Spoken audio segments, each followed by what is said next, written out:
I'd like to call to order the Senior Resident Advisory Committee. Roll call, please. Dorsey? Ms. Bennett? Here. Mr. Blattle? Here. Ms. Burdo? Present. Ms. Jordan? Present. Mr. Feeney? Present. Ms. Reinsch is excused. Ms. Williams? Present. Ms. Zysett? Present. Councilmember Smith is absent. Okay, now we're going to do the pledge, and we're going to have the young lady do it for us. I pledge allegiance to the flag of the United States of America and to the republic for which it stands, one nation, under God, indivisible, with liberty and justice for all.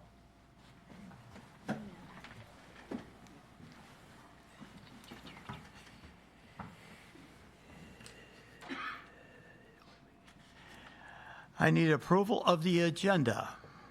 I approve it. Second. All those in favor say aye. Aye. Aye. Aye. Approval of the minutes from the last meeting on January the 13th, 2025. I need approval of that, please. I need a I motion. approve. Second. All those in favor say aye. Aye. Aye. Under old business, the senior fair update. Do we have anything? Yes, we do. So you guys have a couple of pieces of paper in front of you tonight. The first one I want to point out is this Excel sheet. This is a list of the 2024 vendors that we had. The ones that are highlighted in green have confirmed their 2025 participation as well as paid for their spot. All of the ones in yellow have confirmed their participation but have not paid for their spot yet. And all the ones that are white have not answered for this year's fair. I will be sending a follow-up email in the next couple of days just in case anyone did not see my email at the top of the year. I know with the New Year's things kind of get lost, so I want to make sure that we give everybody an ample opportunity. But then for vendor spots, we have had 18 applications returned so far, with the ones on the Excel sheet as well as some new ones.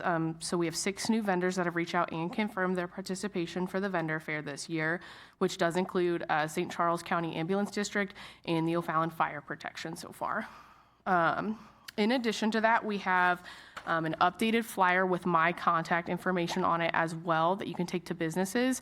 If they have any additional information, mine is also on here so they can reach out and contact me, as well as just get the flyer or any other information they need. And then we also have just a couple more paper applications in the packet for you, so that way you can take them with businesses to you, or you can just have an extra copy. And then last thing I have in the packet for you is some directions. I know that we wanted to collect patrons' information that was coming through last year, and so this year we're going to be doing a form. So I have step-by-step instructions with pictures in the packet. It's 2 pages, and then I also have the iPad with me tonight that we can go through a test run with everybody to make sure that everybody understands how to work it, kind of what it's going to look like. But then this information will help me contact the vendors as well as participation numbers and anything like that for next year. Any questions about any of the information? We're going to have more than one iPad when we're checking everyone in. You'll have 2, and then I can provide a laptop as well if we want 3. I think 2 should be plenty, though. I agree. Anybody else have anything they want to speak about? Yes, ma'am. So Darcy, some of these people are no longer at that place, but I can get you the person that we should contact or. Absolutely, okay. Yeah. Also, so we haven't secured our entertainment yet. I know we usually have Elvis, and I'm not sure if he's still available, but the St. Louis Strutters, have you guys seen them? Okay. They reached out, well, I reached out, they reached back. They're 200, so if we could think about, what do we want? Elvis or the Strutters? Do we want to do something different? And also we have Sarah Chinook with the charcuterie boards, and she'll be teaching them how to make those. So that's, so.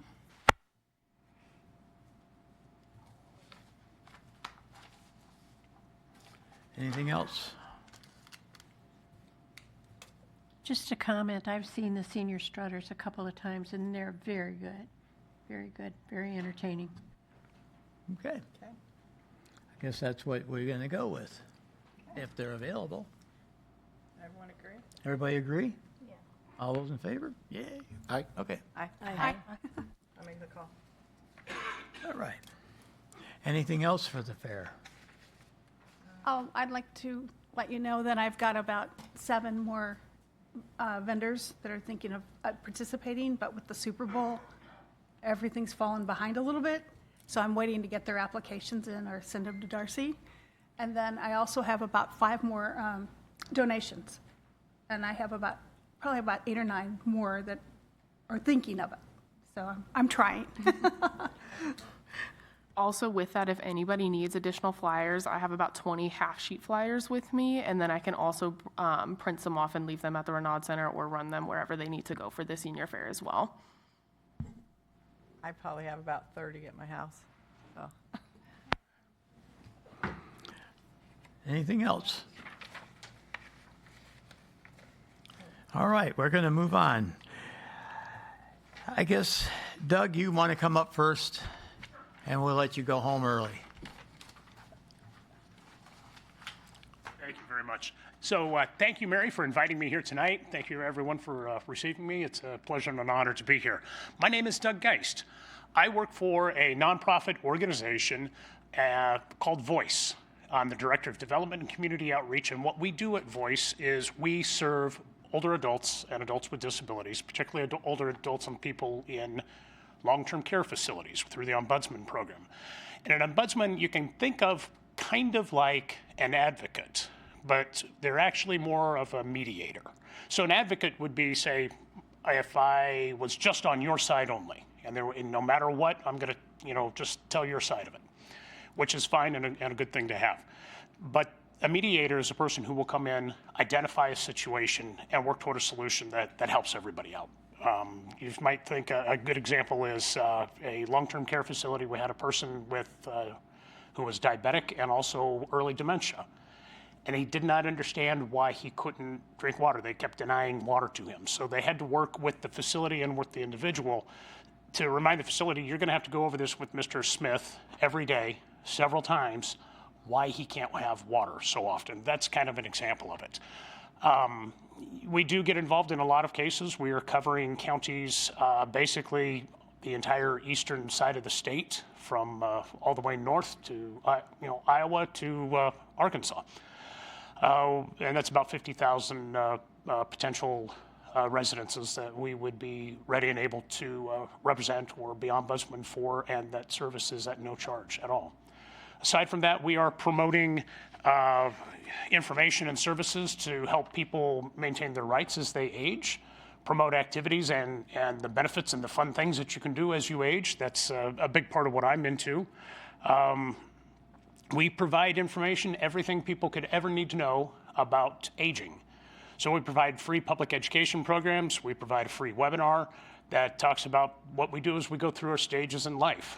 And again, all of these services are free. We do live programs as well as recorded. And we also we have a new podcast that just premiered this last week.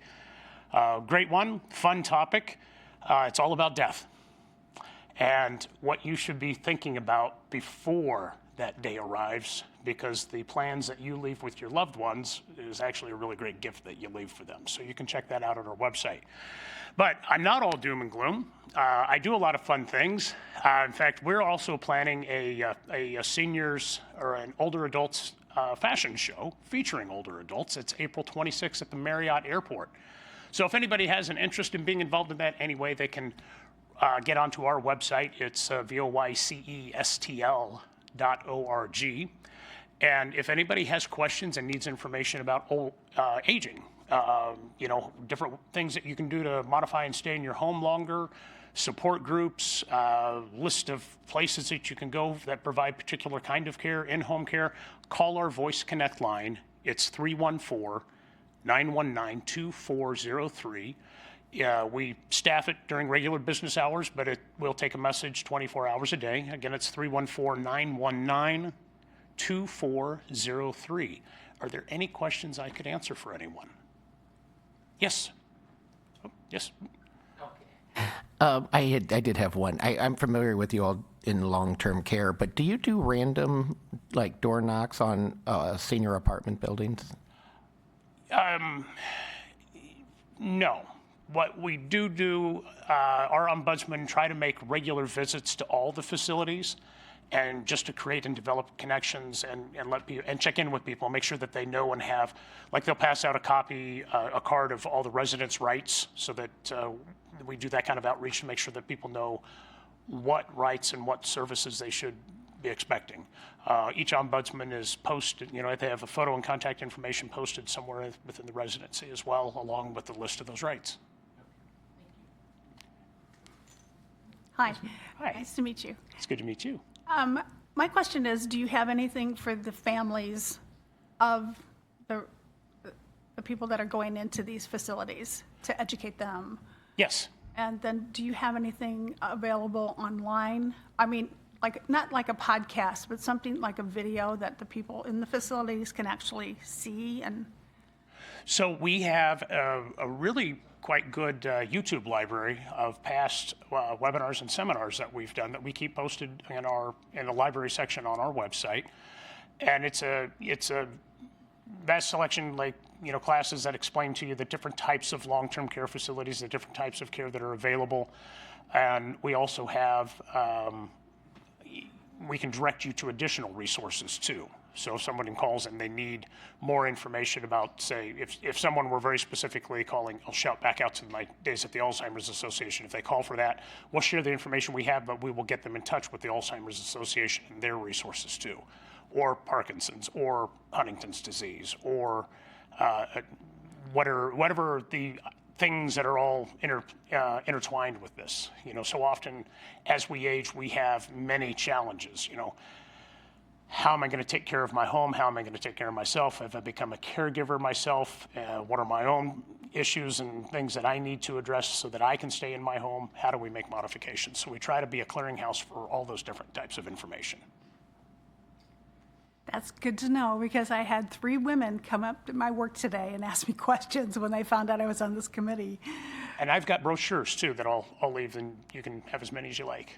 Perfect. Yes, they all have parents that they're getting ready, they're going through this process with right now. Yeah, we're in a section where we call it the donut zone. We have people that are caregiving for their adult parents and for their kids.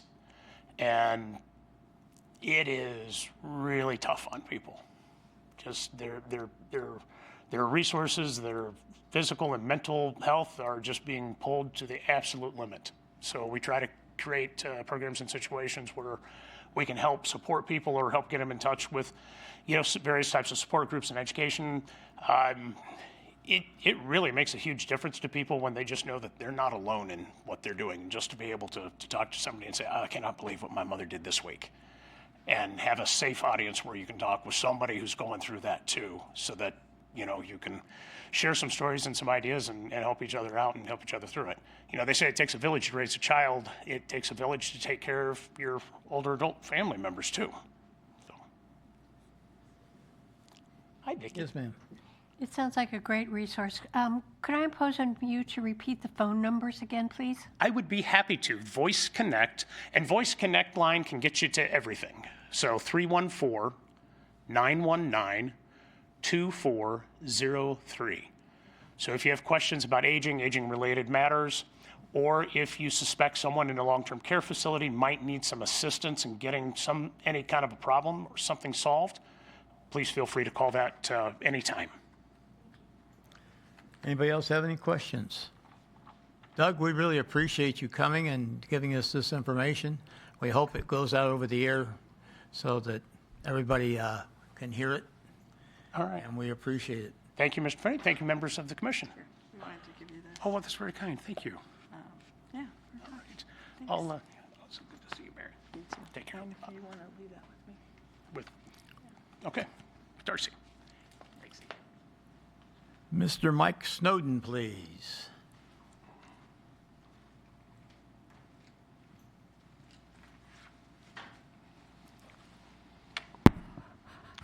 Good evening, Mr. Feeney, members of the board. I appreciate being here tonight. First of all, I want to start with a happy birthday to Mr. Feeney. Thanks a lot, Mike. You didn't think you were going to make me come here without me saying that, right? Yeah, No. Mr. Feeney asked me several months ago, and unfortunately my schedule wasn't really cooperating, but he asked me several months ago to stop by and just talk to you about my role as the city administrator. I can't imagine anybody really actually being interested in that, but I'm going to give you the gist of it fairly quickly. First of all, I'm responsible for the day-to-day operations of the city. In a nutshell, that's my job. I'm also responsible for overseeing various departments, implementing policies that are set by our elected officials, and managing the city's budget and resources to make sure that we're doing what we're supposed to do and what we've been asked to do by our council and by our citizens. So some of my key responsibilities, and by the way, I don't work alone by any stretch. First of all, I have an assistant city administrator, Lenore Tozer-Aldez, and a deputy city administrator, Tom Drabell, both of whom also are in charge of several departments. And so we all three together work to oversee the entire city. So we have 15 city functions, and I'm going to read them so I don't miss anybody, because I don't want somebody in the room to be mad at me if I miss their department. So we have finance, we have police, courts, administration, auditor. Those are my direct reports. And I have indirect oversight of public works, engineering, recreation, parks, IT, HR, planning, economic development, communications, and citizens first. That is one of my greatest pleasures, quite frankly, is to be able to give our department heads what they need and then get the heck out of the way while those subject matter experts do their business. And they are very, very good at it. In addition, I'm in charge of budget management, so we develop and manage the city's budget, both the regular operating fund budgets and the CIP. And for fiscal year 2025, our combined budget was over 100, or is over $179 million, which is our largest budget to date. Policy implementation, obviously we carry out our policies and the ordinances that are established by the City Council. I ensure the hiring and training and supervising of over 500 full-time and approximately 300 seasonal part-time staff. Our strategic plan is a never-ending work in progress. We work with the City Council to develop our long-term plans and our goals for the city. Our current strategic plan is nearing its end. A new strategic plan will be formulated and drafted over the summer. And so it will then take place for about the next 3 years, mid-25 to mid-2028. Part of my work is community engagement. So I communicate with residents, I address concerns, I facilitate public input on various city issues. Project oversight. This is an interesting one to me because we have both major and minor city projects, many city projects. And so I oversee some of those completely from initiation to completion. Some of them have a lot of oversight by me. Some have oversight by Lenore or Tom. Some it's at the department head level. Some have more oversight than others. For instance, our new police training center has a great deal of oversight, while your average road project has a lot less direct oversight. Let me give you some of the projects that we worked on in 2024. So we completed a 10-year renewal with the Hoots for continued use of our stadium. We worked to get funding for our training center. It got as far as the governor's desk for the second year in a row. It was vetoed at the governor's desk. We're back up in Jeff City again this year, attempting to receive funds for that training center. We created a partnership agreement with the City of St. Charles for the training center, which meant a $12 million investment by the City of St. Charles, not to mention nearly another $1 million in land payments that directly lowers our costs for that training center. I ensured that phase one of the training center began construction. Phase one will be finished in March. Phase two will begin over the summer. I oversaw purchase of additional parcels in downtown, specifically the used car lot at the corner of St. Joseph and Main. That completed a 4-parcel area between the Sisters of the Most Precious Blood property and St. Joseph that allows for a larger parcel redevelopment to occur. And that entire downtown redevelopment has been a long-term project of mine, along with Patrick McKeon and the economic development team and others. Our goal is to spur redevelopment of downtown through strategic purchases of property. I created and oversaw the inaugural St. Charles County Municipal Showcase event in Jefferson City. 6 cities came together in 2024 to showcase our restaurants and our businesses for our state level legislators. We had 83 legislators attend last year. We've already had that event again in 2025, where it grew by 50%. We now have 8 cities involved, and we had over 100 attendees from the State House and Senate. We worked closely with the developers of the Cambria Hotel that is about to go under construction at the soccer park at Caledonia. That is the first Cambria Hotel in the state of Missouri. I worked with economic development on the indoor sports project, which is at Bryan Road and Veterans Memorial, to ensure it continues to progress to completion. That should be completed end of 2026. They're about to break ground. And then I created a leadership class and am delivering it to some of our young leaders, some of our young supervisors. We did not have anybody that had the ability to create and deliver a leadership class, so I put one together and am delivering it to them as we speak. And then lastly, part of my duties are reporting to the council. So I provide regular updates and reports to the council. If you watch our meetings or attend our meetings, you'll see that every other Thursday I have a report to give to the council, and I really like to highlight the great work of our employees. And so every report I have at least one, if not multiple times, that I'm able to highlight good work from our employees. And that, in a nutshell, is what I do. I'd be more than happy to entertain any questions you have. I also brought with me our reports, our department reports, annual reports. So we have Public Works, and on the flip side is Engineering. We have Parks, on the flip side is Recreation, and we also have the Police Department's annual report. I think that they're all online on our website. If they're not, our 2024 annual reports will be when they come out in the very near future. With that, I'd be happy to answer any questions you might have to the best of my ability. Anybody? I thank you very much for No giving us questions. an oversight of what you do every day of the week. I appreciate it. And we are looking forward to seeing everything grow. And I know we're looking forward to March the 18th at 6:30 to visit with the candidates. Yes, sir. MIAC and this board put together an evening with the candidates for all of the folks that are running for office in the city of O'Fallon. I believe it's just the city offices this year. I'm not sure if school district offices are involved or not, but that's always an important event for our citizens to watch and listen to. Appreciate your time, sir. Thank you so much, everyone. Thank you. Bill, you're up. This is the man that runs the parks, and he's taking care of the bathrooms too. Absolutely. Well, I have pretty pictures to show everyone. So, but anyway, my name is Bill Mitchison. I'm the Parks Director for the City of O'Fallon. One of the divisions that I oversee is facility maintenance.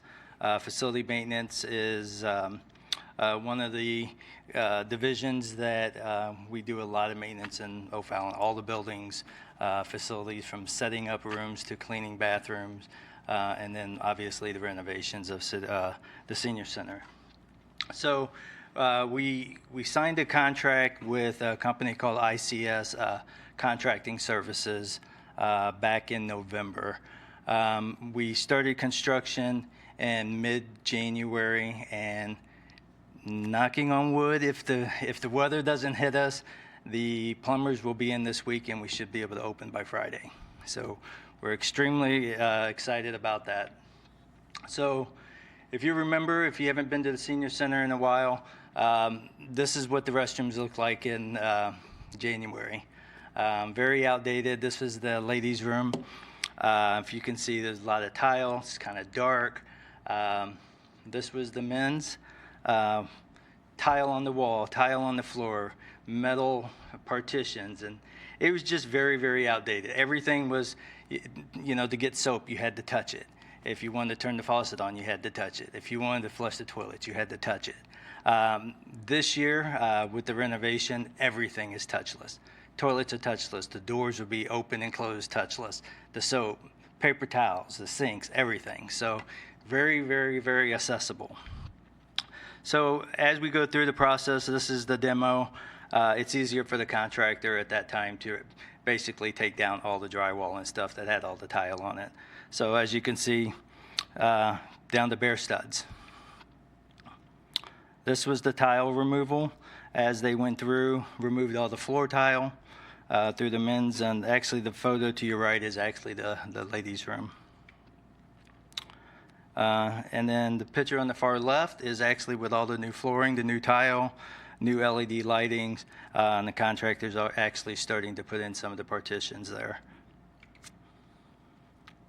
So here's the finished project now. The women's is on the left and the men's is on the right.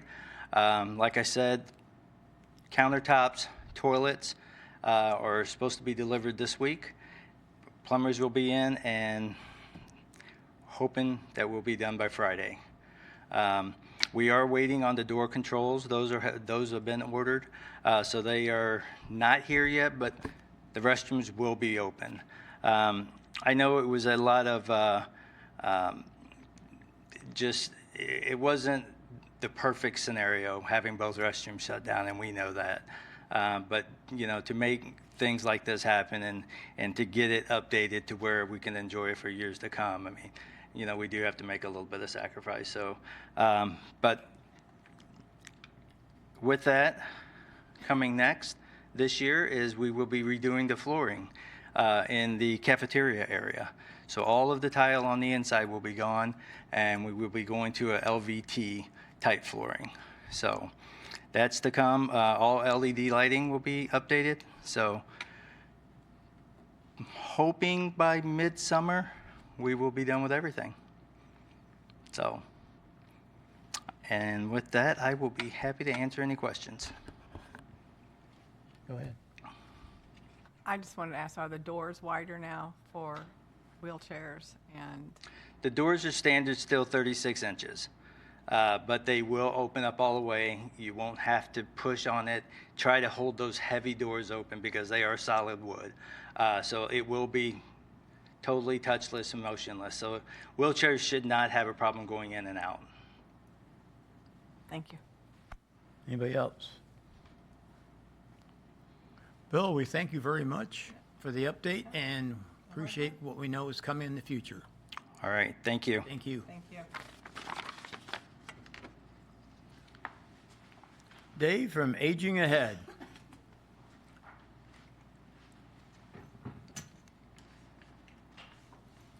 Dave, I remember sitting and talking to you for a few minutes and one day over there, and I appreciate you coming here tonight to speak. Sure. I'm happy to be here. Again, my name is David Shumway. I'm a Community Service Coordinator for Aging Ahead. My office is just right behind here in the Senior Center behind here. Aging Ahead, if you do not know, is an area agency on aging, and a lot of people don't realize, but there's area agencies on aging from one end of the country all the way across.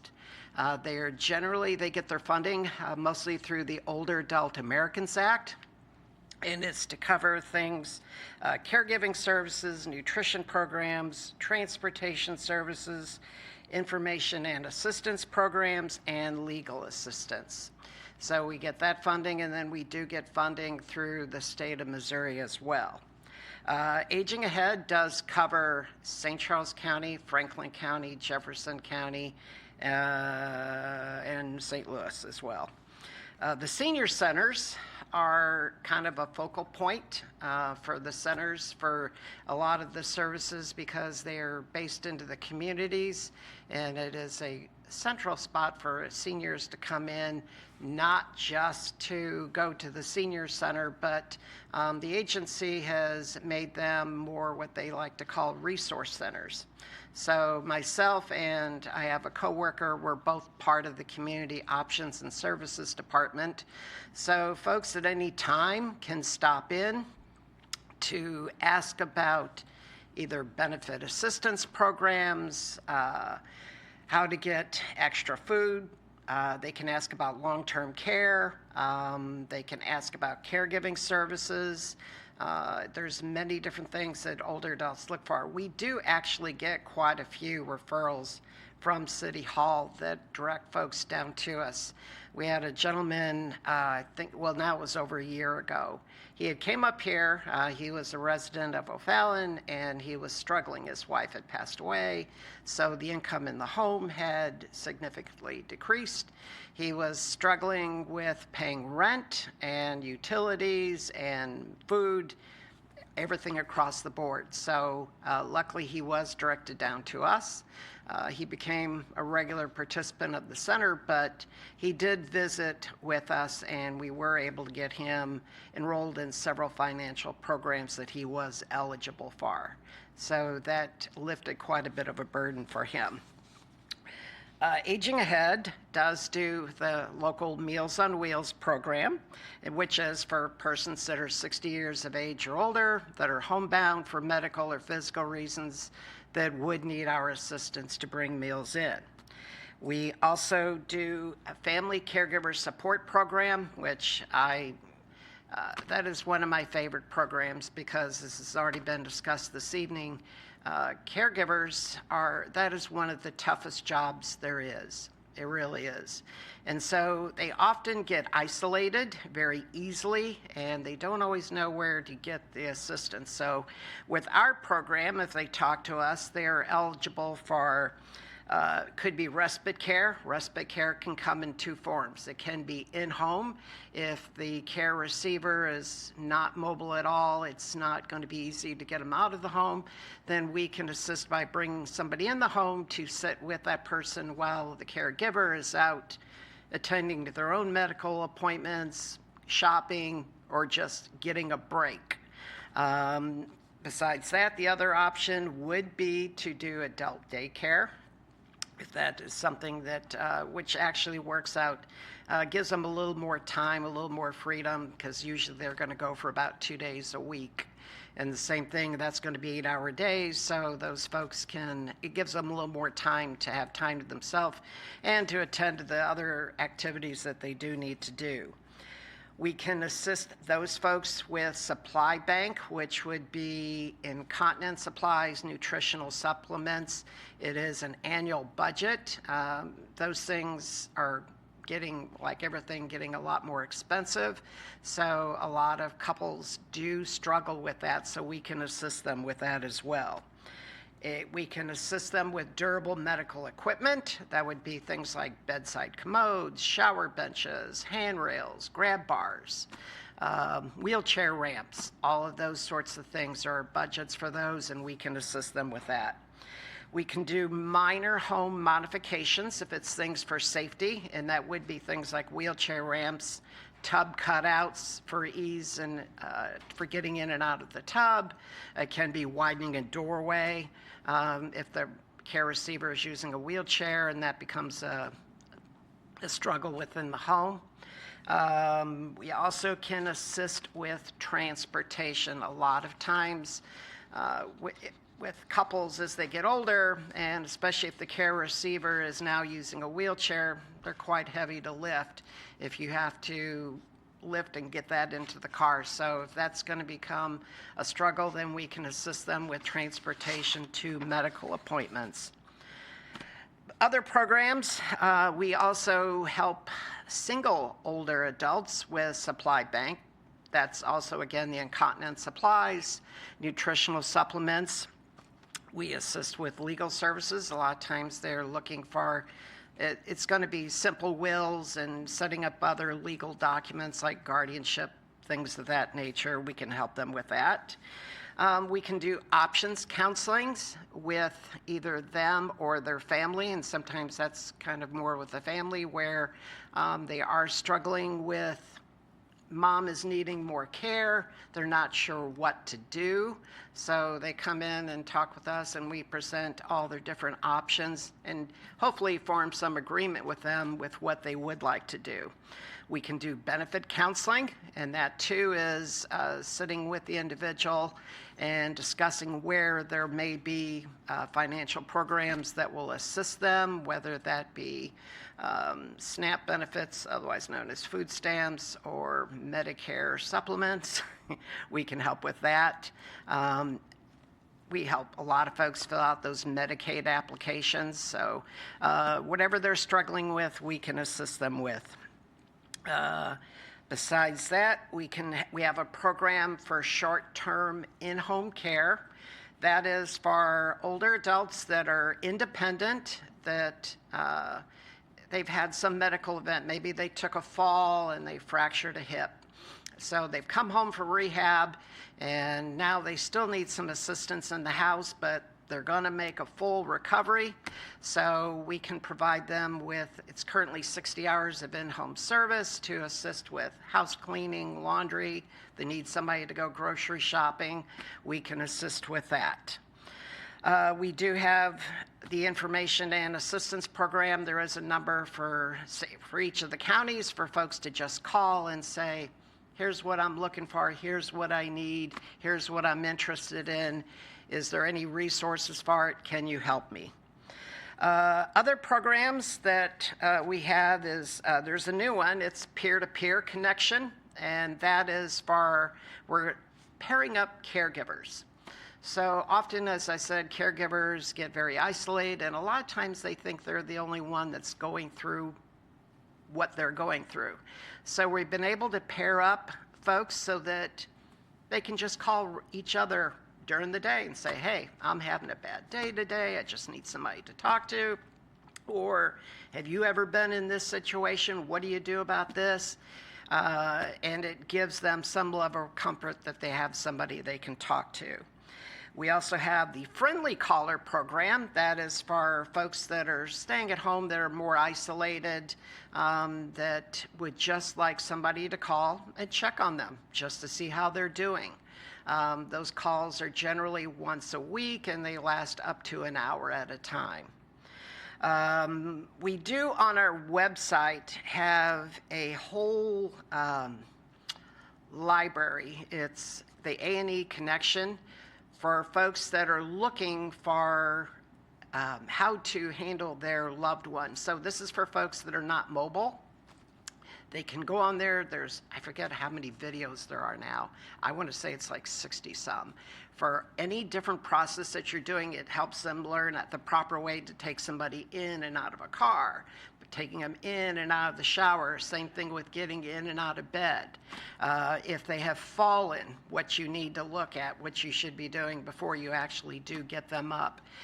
We can also, in some cases, if it is somebody that is, maybe it's, we can assist with doing an in-home assessment with them if they are needing help with determining maybe special equipment that they are needing for taking care of their loved one. We are always looking for volunteers, and a lot of folks are actually looking for those opportunities. So within the senior centers, there's volunteers. Love to have volunteers for the Meals on Wheels program. We use volunteers at our central front desk. And then we even have developed ambassadors for the agency. That would be folks that are out actually doing presentations. We do have a program called Choice. They are mostly currently using that in St. Louis County, and that's been with the St. Louis County Libraries, where it's kind of like a senior center on their site, where we're coming in, doing presentations, and then giving them lunches at the same time. I think that covers everything that I've got to present. Do you have any questions? Go ahead. Do you have an in-house person to help, like, with veterans assistance, like aid and attendance or housebound? We do not. We actually have to refer to the Veterans Commission for that, but I actually did not mention the Veterans Administration does use Aging Ahead. They have a program, it's a Veterans Directed Services Program, and they do use our community service specialists to be the case managers for that program, but that has to come from the VA. All the way down there. Hi. Hi. Thank you for this, for aging. I mean, it's amazing that you can do all of this. And I was going through some of the things on your website before I came, and I noticed that one thing that I was really inspired by was your safety checks on people. And is that done through when someone goes through Meals on Wheels and then they do the safety check, or how does that work? So, no, they can call and ask for that. As my position, I do a lot of assessments for folks who are actually referred for Meals on Wheels. So while I'm doing that assessment, I am determining other needs, and sometimes I do refer them to that program if I can. It would appear that they are a little more isolated and they do need more than that Meals on Wheels check. And a lot of times, again, they are very lonely and they are actually asking about socialization, so that does help. Go ahead, Mary. Well, I want to thank you guys for all you do. I know it's a lot. A little bit about your Meals on Wheels, and are they frozen food? Are they fresh cooked food like they used to be? Like, where are we in that process? It's And- both. So we are working diligently on the staffing at the local center. I think they are currently at, and this is a guess, but I'm thinking about 40 to 45% of the clients are on hot meals, and then the balance are on frozen meals. And on staffing wise, is it staffing that you're hiring, something that we can help with? I mean, can you just fill me in a little bit? It's staffing that we're hiring. For us to proceed forward, getting back to 100% of the home delivered meals, there is a need for some kitchen staff. And the O'Fallon one here supports Wentzville, correct? As far as, I'm sorry, meals, they do for the congregate program, yes.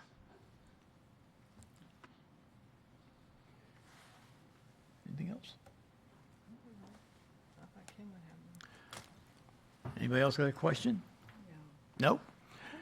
We would like to thank you very much for coming, Dave, and I know that we'll be probably asking you more questions over the years.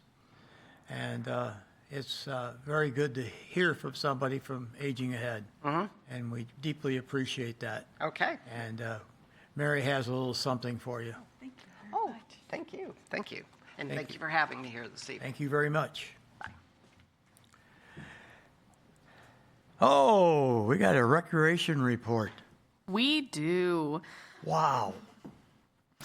Just a little bit of updates from me about what we've got going on as far as fitness and programs. So for fitness, we are seeing an increase in adult weight room orientation, which is exciting. So we see a lot of older adults that are getting out and looking to increase their fitness level. And so we do offer free weight room orientations for new members up at the Renaud Center. In addition to that, we're seeing an uptake in our fitness classes, just people getting back into things after the holidays, kind of increased participation, which is great to see. Additionally, just kind of to highlight on a couple new programs that we've got going on, we do have an art workshop coming up led by Annie Campbell. It's going to be an ink painting workshop based on her artwork display in the Crackle Civic Center. And so that will be on March 29th. And that is $35 if you are a resident and $40 if you are not. And the art materials are provided in the cost. Additionally, we've got a pickleball tournament coming up in May, and that is a doubles tournament. It is $36 if you are a resident and $40 if you are not. And then additionally, we've got a couple more senior seminars coming up, like I mentioned last time, just to highlight on those again. March 21st is going to be Your Home on Steroids. April 18th is going to be Personalized Medicine, and May 16th is going to be Bridging the Gap and Supporting Seniors. As we kind of get rolling into summer, I have a couple of updates for that. We are going on a couple of trips this year. So far, what we have scheduled is 2 trips to the Muni. We are doing Jersey Boys, which is in August, and Avita in June. We'll be eating on-site at the Muni and getting a tour of the Muni as well. And then we are picking back up with our Silver Social Hours down at the Renaud Center. That is on the 2nd and 4th Thursday of the month. So any questions about anything that we got going on? I don't have a question, but can you send me those dates? Absolutely. All right, folks, we are at the end of our meeting, but I would like to remind everybody, March the 18th at 6:30, We will have the opportunity to ask questions of the candidates. We try to make it very easy on them, not really hard. Anyhow, we will give them good questions and hope that we get great answers. And anybody has a question, please email it to me so that we can get together and then divide up the questions. Where will that be held? Pardon me? Where will that be held? It will be held right in this room. Be right here. Right here in the city of O'Fallon with the youth council. So we will have one end of the spectrum to the other end of the spectrum. Anything else, Dorsey? Nope. Does anybody want to make a comment this evening? It's a good meeting. We appreciate you, and we appreciate Dorsey, and I'm going to call for a adjournment. Now I need a motion. I make a motion. Second? All those in favor, say aye. Aye. Aye. The meeting is adjourned.